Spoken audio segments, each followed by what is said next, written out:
Well, good evening, everyone, and welcome to the first chapter in our Introduction to AJ course. This is AJ 102. So if you're not supposed to be in this class, then log off and try to figure out where you're supposed to be. What we're going to do tonight is spend about 25 minutes going over Chapter 1. If you noticed in the content area on Blackboard, there are two PowerPoints, or at least a link to one and an actual PowerPoint posted for the second one. One will be a non-narrated PowerPoint that you can kind of just glance through and use to study and review, and it's a lot quicker to kind of maneuver through. And the second one, which will be a link, will be this narrated PowerPoint, and I'll do this every single week, spend about 25 minutes or so with you kind of going over the chapter. Chapter 1 is a brief history of the evolution of law in our criminal justice system. The chapter will begin with a discussion of primitive and ancient law and its influence on the development of English law and law enforcement. Next, there will be an overview of the evolution of law enforcement in England and how the criminal justice system developed in the United States after the early colonists arrived. This is followed by a description of various federal, state, county, local, and tribal agencies established over the years. So we'll talk about different police departments and different agencies and what their functions are. Following that will be a description of three eras of policing: the political era, the reform era, and the community era. And then the fourth one that they mentioned in here, even though I said three a second ago, is kind of the post 9/11 era and referred to as the era of Homeland Security and intelligence-led policing. And then we'll kind of recap everything. But again, it's only 30 quick minutes and we'll hit the highlights as we go through. And if you have any questions, of course, you can post them on the discussion board. So quickly, by way of introduction, the heritage of law enforcement is a source of pride, meaning that, hey, law enforcement is a profession and it's gone on for a long time. And policing has been around for forever, or different forms of it. And there is a long heritage to law enforcement. Law in itself is a body of rules for human conduct enforced by imposing penalties for their violation, simply meaning that here are these rules that we have, and there are going to be penalties for violating these rules. I think we all know that laws are made and passed by the legislative branches. We'll kind of cover that a little bit further. And then finally, laws are based on customs, traditions, and current need. So yes, if there is a current need to change a law or a current need to actually make a law, then of course the legislative process is how you would do that. So kind of starting off, we'll look at some primitive and ancient law. And again, I'm going to go through these really quick. So when you talk about customs and social order, you look at Egypt, China and East Asia, Greece and Rome, and we'll kind of highlight each one. In Egypt, the first accounts of developing a court system came from Egypt in approximately 1500 BC. The court system was presided over by judges appointed by Pharaoh. About 1000 BC in Egypt, public officers formed or performed police functions. Their weapon and symbol of authority was a staff topped by a metal knob engraved with the king's name. Well, if you kind of look at things nowadays, the baton carried by modern police officers may have actually gotten its origin from that staff. I don't know that for sure, but it's kind of an interesting side note there. When you look at China and East Asia, ancient China developed what they called the prefecture judicial system during the Chu and Jin periods, which were 771 to 476 BC. Prefects, as they called them, Prefects, which consisted of magistrate-appointed government officials, were charged with overseeing the civil administration of their respective jurisdictions. They were also tasked with law enforcement and investigative duties. So kind of interesting how, sort of each one of these groups was in charge of their own area. So that's kind of a novel concept. If you look at today in policing, how they have different police departments that have jurisdiction over certain areas or cities. We move on to Greece real quick. The Greeks had an impressive form of law enforcement called the ephori. It's ephori. Each year at Sparta, a body of 5 ephors were elected and given the unlimited powers as investigators, judge, jury, and executioners. So when you kind of think about that, it's not exactly the way it was today because we separate things out. But imagine if 5 individuals that were elected had the power to not only investigate, judge, be the jury and the executioner. Not really the fairest system, but interesting nonetheless. And then in Rome, like the Greeks, the Romans had a highly developed system to administer justice. The 12 tables, as they were called, were the first written laws of the Roman Empire. They were drawn up by 10 of what were told to be the wisest men in Rome in 451 and 450 BC, and were fastened to the speaker's stand in the Roman Forum.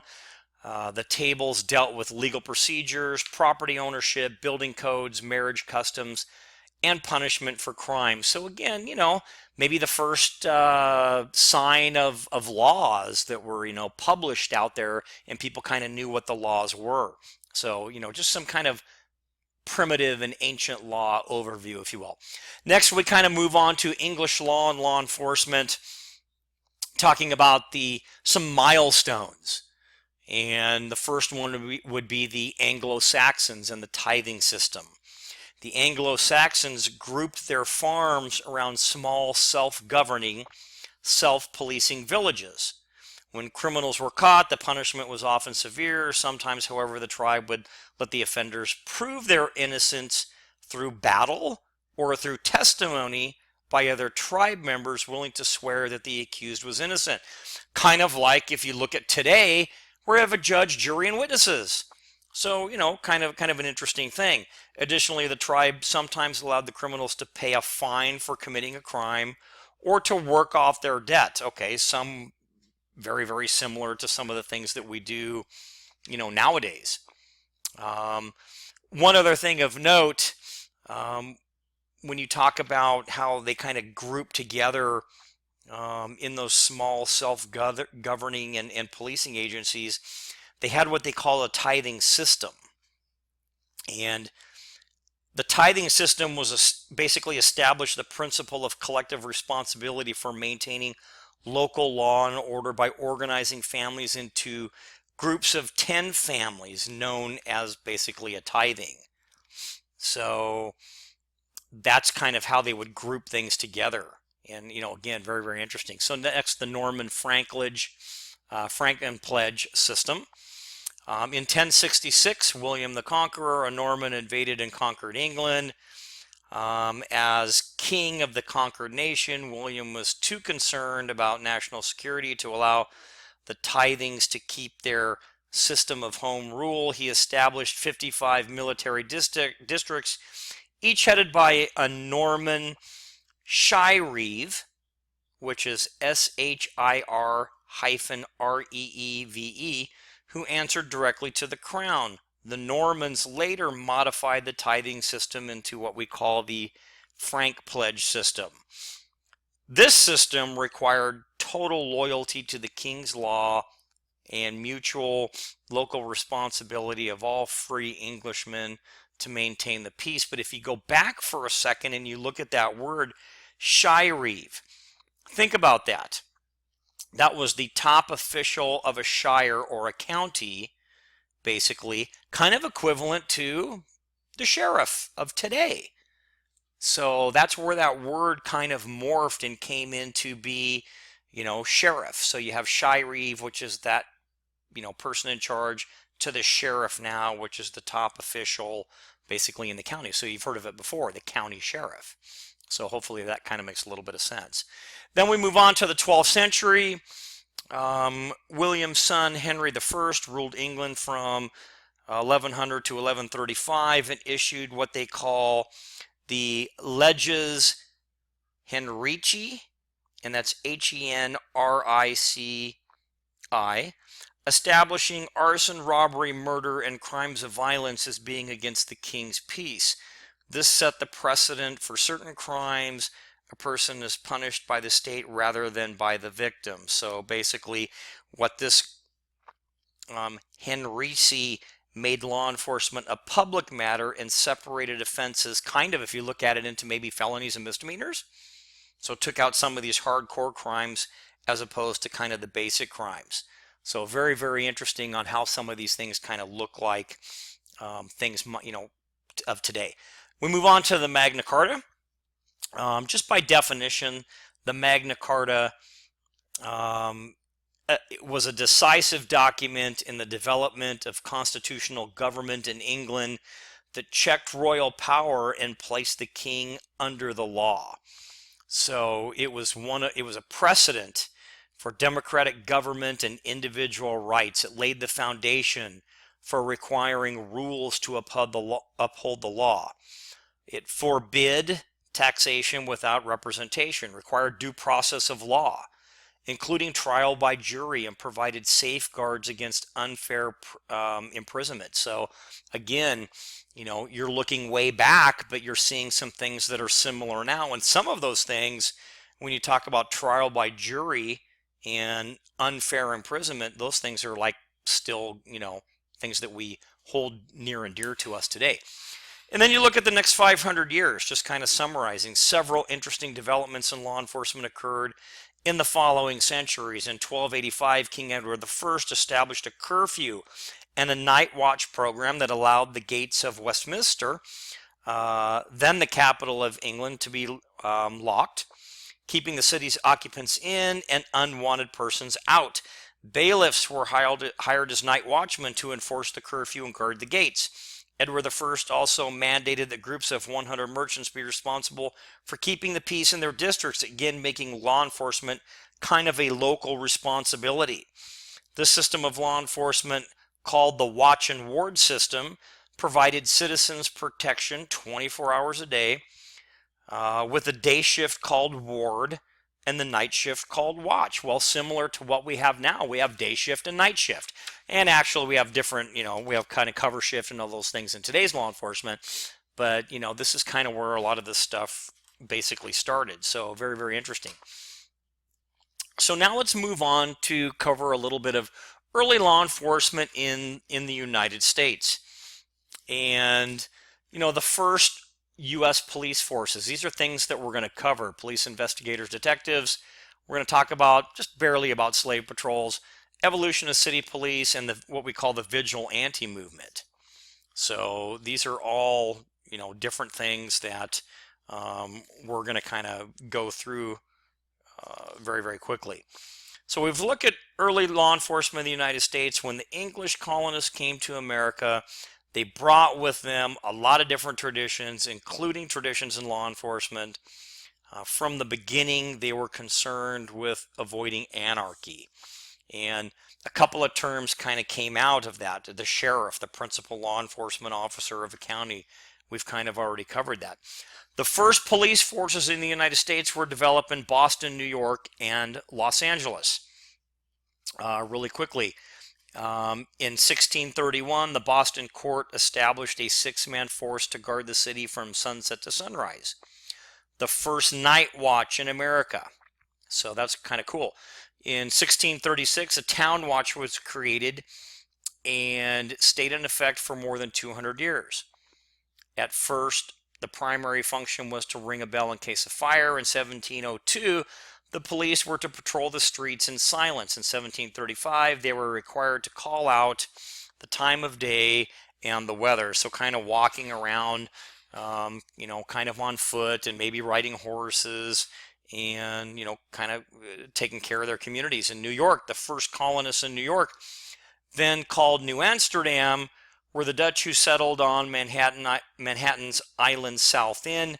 In 1643, what they called basically a burglar guard was formed to protect the colony. Then, in 1653, New Amsterdam became a city.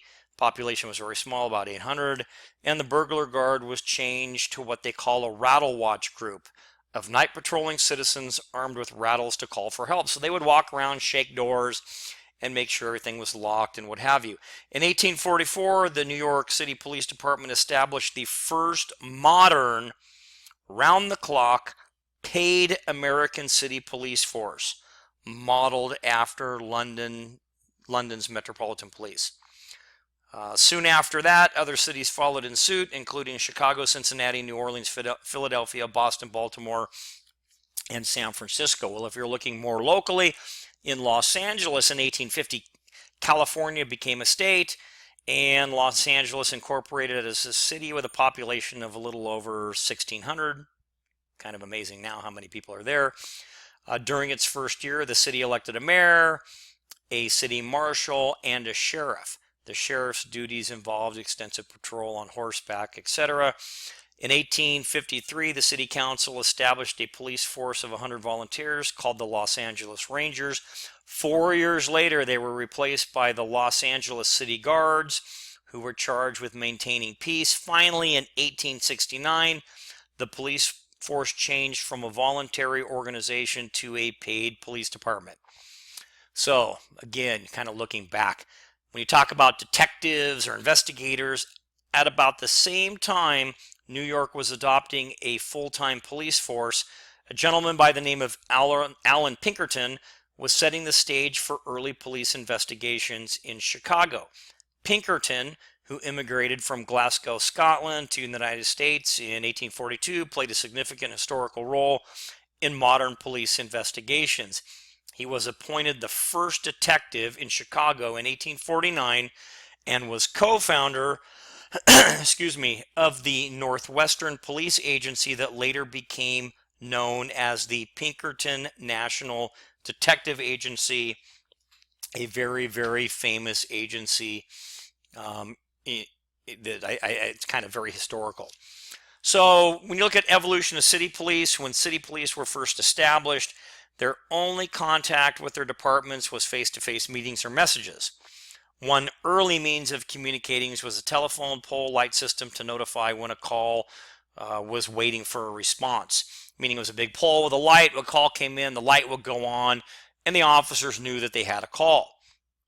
So they would either have to go to the station to figure out, what the call was, or they would figure out a messaging way, which came along later. During the 1850s, however, telegraph networks linked police headquarters directly with their districts, so that was kind of a very eventful time period. Several decades later, a modified telegraph system linked patrol officers directly to the station. A fire alarm system, first introduced in Boston, was adopted for police use. Call boxes then came along, placed on city corners that were equipped with a simple lever that signaled the station the officers were at their posts. So if you can kind of imagine that, so if you got the little light flipped on and would circle around, they knew they had a call, they could go to a call box and they could make contact with the station and then get their call. Not like now where we have all this computerized stuff in the cars and things like that. So just, again, kind of an interesting dynamic when you look back in history. Vigilante movement. Very quickly, the first American vigilante movement occurred from 1767 to about 1769 in South Carolina in response to crime and disorder attributed to outlaws and runaway slaves at that time. Because there was no sheriff or court, respectable settlers of average or affluent means organized the Regulators, which I'm sure you've heard of, in 1767 to attack and break up outlaw gangs and restore order. By definition, though, if you think about it, a vigilante is a person who takes the law into his or her own hands, usually in the absence of effective policing. So you can see where vigilantes maybe early on were okay, but after a while, you have to be very careful because you don't want to take the law into your own hands because you want properly trained individuals to be dealing with all kinds of law enforcement. So then we move on to the establishment of federal agencies in order to meet some of the demands. Congress created several federal law enforcement agencies to meet the demands created by the nation's changing conditions. The oldest federal agency is basically the U.S. Marshal's Office, created in 1789. A couple other ones that I'll touch on just by title so you kind of know what they are. The Department of Justice, is the largest law firm in the country representing U.S. citizens in enforcing law. The Attorney General is the head of the Department of Justice and the chief law officer of the federal government. Then you have the Federal Bureau of Investigation, otherwise known as the FBI. Their primary investigative, or they are the primary investigative agency of the federal government. And I think we've all kind of heard of the FBI. The Drug Enforcement Agency, DEA, is that group that seeks to stop the flow of drugs and their source, both domestic and foreign, and to assist state and local law enforcement in preventing illegal drugs from reaching local communities. U.S. Marshal's Office.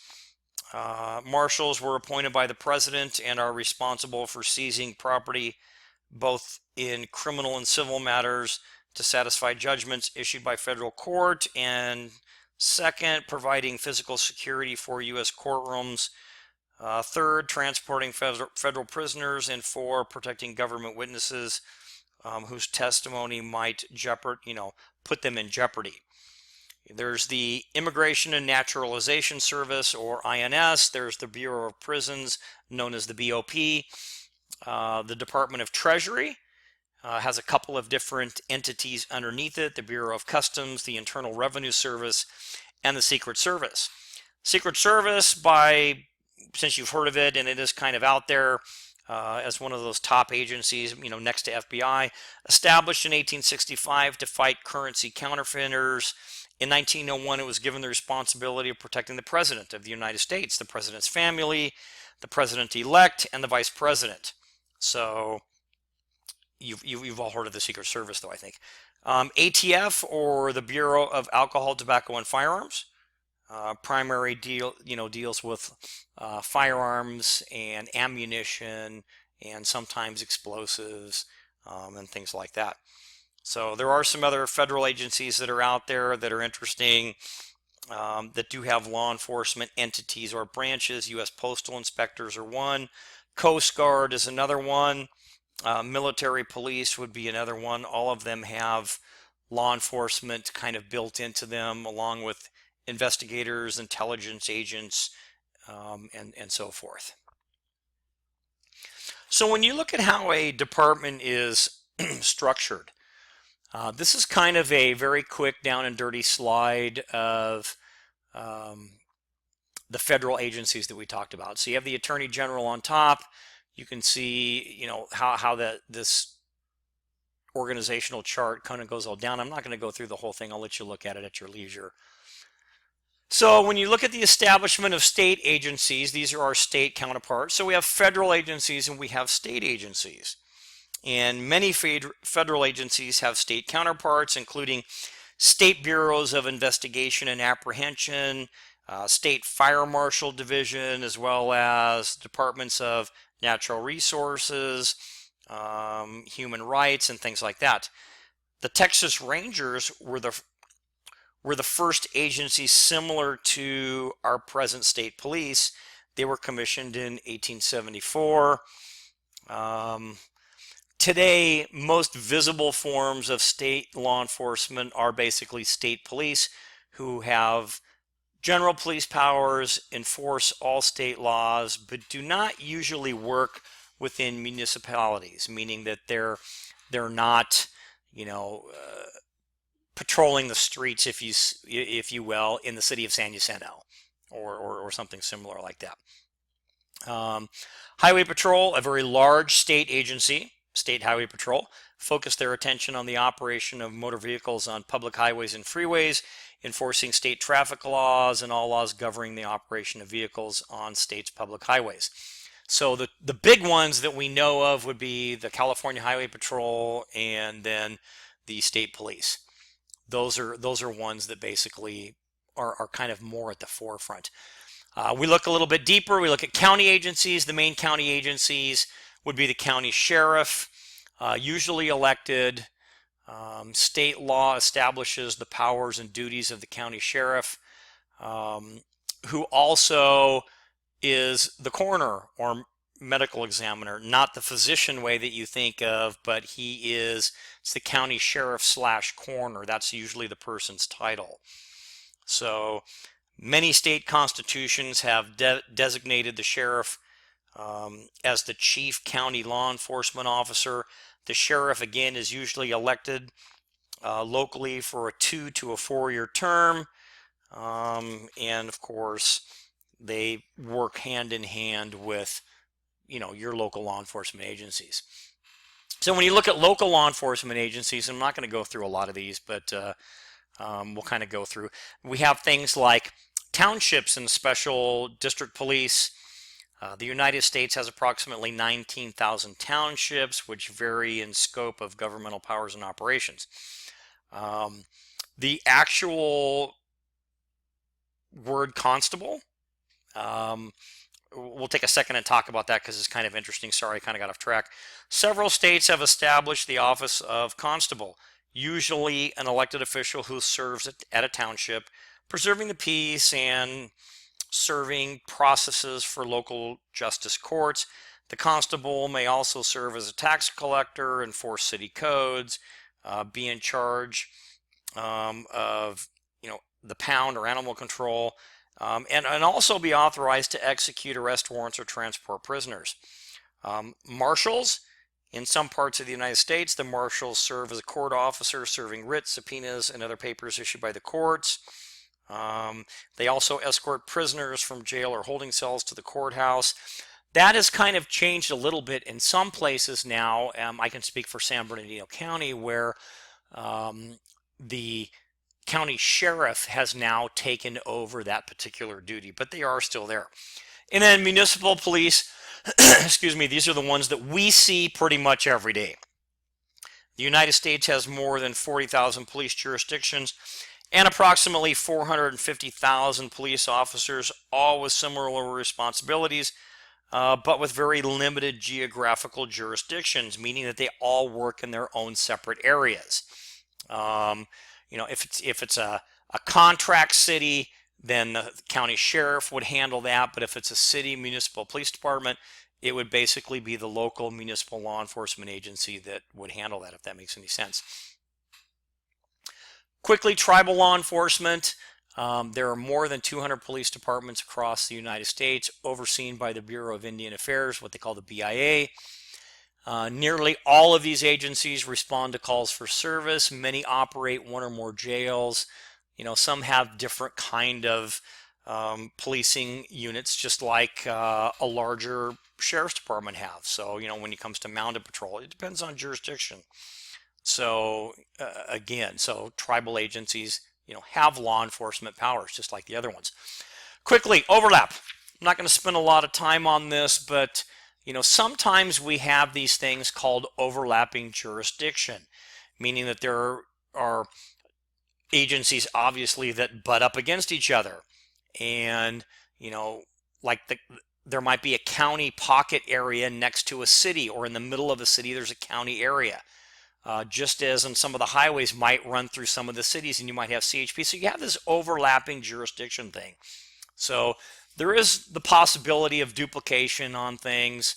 The next note here talks about potential competition. Well, most agencies, they have enough to do, so the competition is just making sure that they're handling their own calls. The need for education, professionalism, and of course, the evolution of policing, all of these things kind of come into play when you talk about overlap. But really the main point when they're talking about overlap here is U.S. police forces may be classified according to the level of government each serves. However, no uniform pattern of police administration exists at any level of government, and no mechanism exists to coordinate the agency's activities and goals. Basically saying that, hey, you know what, there are going to be some overlapping jurisdictional issues. And usually because of the police profession, they're able to kind of overcome these. And we're getting closer to the end, so let's quickly kind of wrap this up a little bit when we talk about the evolution of policing, these three big eras that are out there. And I'm not going to go into super detail, but there's three, and then we'll add the last one in that's an emerging fourth. So it is generally recognized that policing in the United States has evolved through three distinct eras: the political era, the reform era, and the community era. So the political era, which was about 1840 to 1930. In the political era, police forces were characterized by a broad social service function, a decentralized organization, an intimate relationship with the community, and extensive use of foot patrol. During the political era, police got their authority from politicians and the law. This close tie to politics, as you could probably figure out, caused a lot of problems when it came to police corruption, and kind of morphed into something that we'll call the spoils system. The spoils system encouraged politicians to reward their friends by giving them key positions in police departments. So you can really see how this political era, while we did have foot patrol and while we did have some, kind of community policing functions way back then, we can see how it really got us into trouble because we can't just appoint people based on friendships and things like that. So, again, these are kind of issues that we dealt with early on in policing. And I'm going to have you kind of read through some of the other stuff in your textbook. So make sure you hit some of these areas because I'm just going to hit the highlights. The reform or the professional era was about 1930 to 1980. In reaction to the shortcomings of the political era, the reform strategy developed, taking hold in the 1930s and thriving during the 1950s and 60s before beginning to kind of erode in the 70s. In the reform era or the professional era, police forces were characterized by authority coming from the law and professionalism. Crime control was basically their primary function. A centralized, efficient organization, a professional remoteness from the community, an emphasis on preventative motorized patrol and rapid response to crime. So I say all that to say this: during that reform area, law enforcement kind of became an island because their basic goal was, hey, we've got motorized patrol, rapid response to crime, so let's deal with crime, let's crush crime, and the community kind of got set in the background a little bit. So we lost a little bit of that community policing aspect, you will, because we were more involved in crushing crime and dealing with things like that. So as early as the 1920s, a gentleman by the name of August Vollmer was calling for reforms in policing.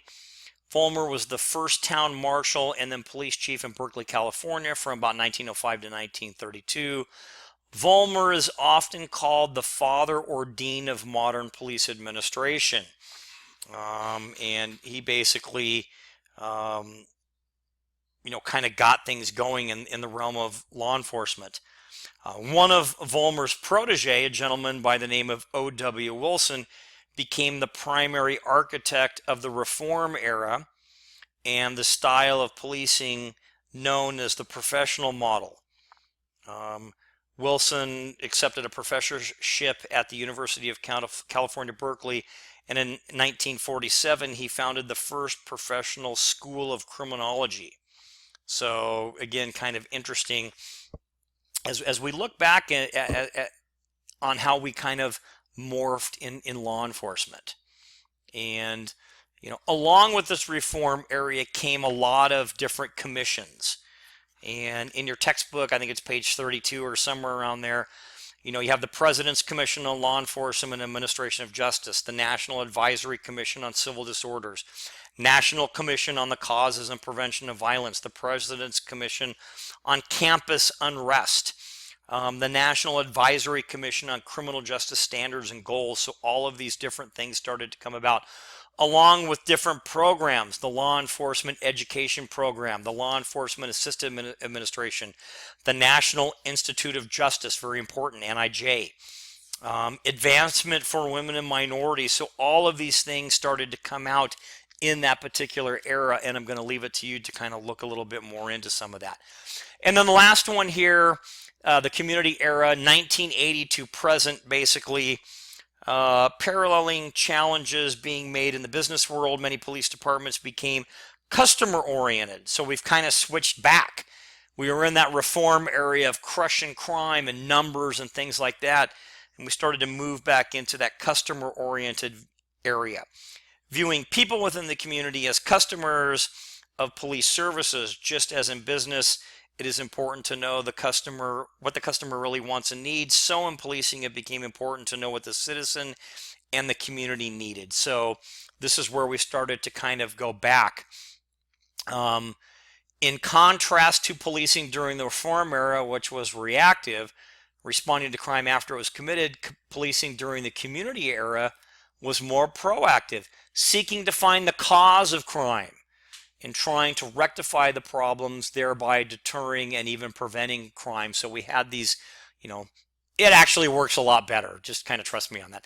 So moving to the last era real quick, because we're running out of time, which would be kind of the emerging fourth era of policing, kind of a paradigm shift, if you will, way. And a paradigm, if you don't know what it is a way of thinking, of viewing the world. So that's kind of a paradigm shift. Law enforcement continues to evolve, shifting paradigms along the way. Paradigm is a way of thinking. We already covered that, and a view of the world. When you kind of look at the fourth era of policing, emerged as a result of 9/11, the attacks on America, and is termed variously as Homeland Security, data-driven, intelligence-led, predictive, and evidence-based policing based on risk assessment and risk management. So that's kind of where we're coming when it comes to the different things there. So in summary, to kind of finish up, and again, you need to read your textbooks to fill in the blanks, everybody, okay? So I'm going to post this link, and you can listen to me babble on and clear my throat and stuff like that. What I will do during the semester, though, is I'm going to come to you from different parts of my house, whether it be maybe poolside or, whatever, in my office or in the kitchen.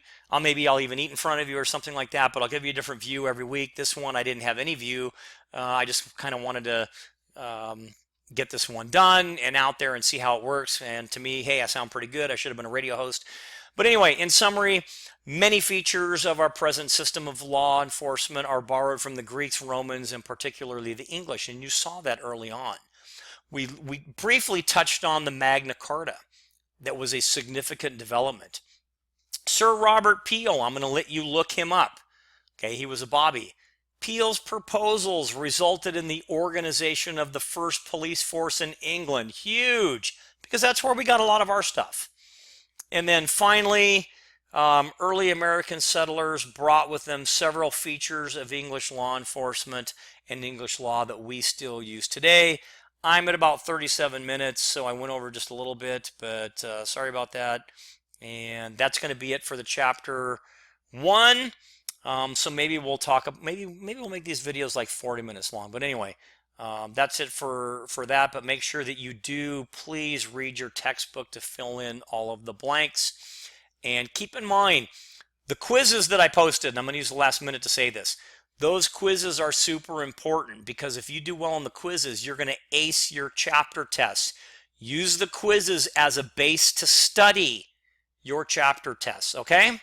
I'm sure you kind of get what I mean. All right, that's it for chapter 1, and I'll talk to you guys next week, if not through lecture or possibly on the discussion board. Take care.